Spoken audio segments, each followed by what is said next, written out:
иммунологическое действие. Клоцит– полусинтетический антибиотик группы макролидов, оказывает антибактериальное действие. Показания. Инфекционно-воспалительные заболевания, вызванные чувствительными к ларитромицину организмами у взрослых и детей старше 12 лет.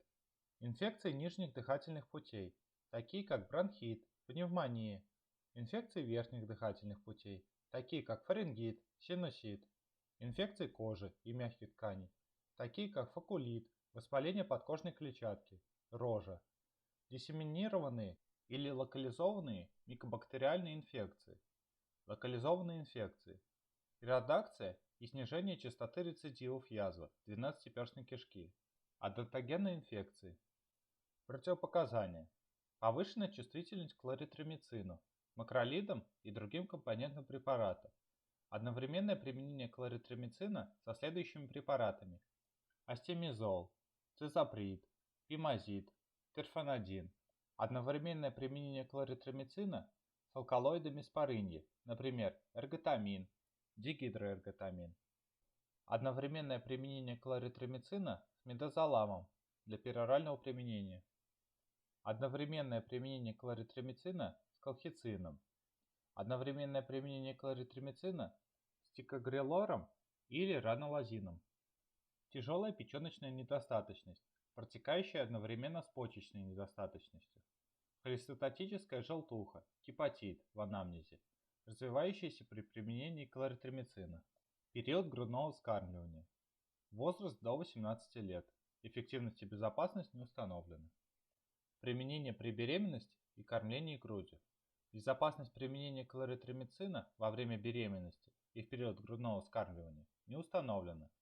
Применение кларитромицина при беременности, особенно в первом триместре, возможно только в случае, когда отсутствует альтернативная терапия, а потенциальная польза для матери превышает потенциальный риск для плода.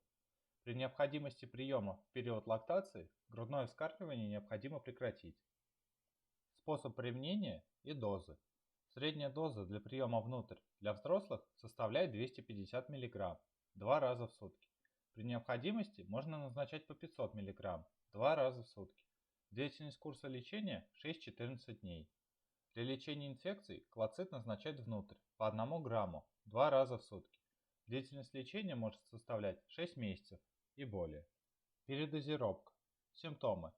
Прием большой дозы кларитромицина может вызывать симптомы нарушений со стороны желудочно-кишечного тракта.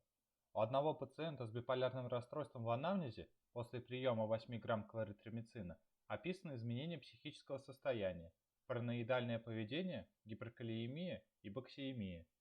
Особые указания. С осторожностью назначать препарат пациентам с нарушением функции печени. При наличии хронических заболеваний печени необходимо проводить регулярный контроль ферментов сыворотки крови. Также с осторожностью следует назначать препарат пациентам с легкими или умеренными нарушениями функции почек. При выраженных нарушениях функции почек следует назначать кларитромицин быстрого освобождения, таблетки 250 мг или 500 мг. В случае совместного назначения с варфарином или другими непрямыми антикоагулянтами необходимо контролировать протромбиновое время, условия хранения и срок годности. Хранить в защищенном от света, недоступном для детей месте, при температуре не выше 30 градусов. Срок годности 3 года.